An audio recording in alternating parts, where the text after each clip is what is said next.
In a matter of minutes, I'm going to have you recording your screen so that you can give tutorials, and you can automatically, by default, have the mic come on for your screen recordings and change the file location of your recordings, the customized file location. So if you've found value in this video, please like and subscribe to watch the next one. In this video, you're going to learn how to use the Windows screen recorder.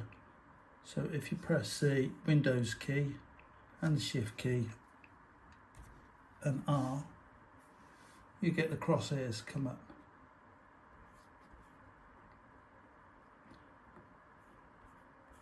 So then you can select your screen with the crosshairs, you can select the mic, and then you just start recording. When you're happy with your recording, you just press the red dot to stop. And if you go to three dots over there, go into settings, you can open the screen recordings folder. I've gone into settings, go down the bottom,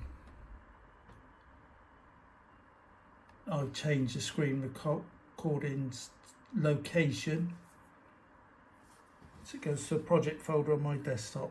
So you can open the folder there. There's other settings there that you can adjust if you want to.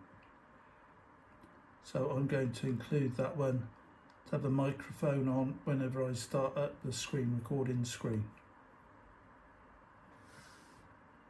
If you learnt something today, carry on and watch another video and learn a bit more. Or subscribe to watch the latest videos coming out.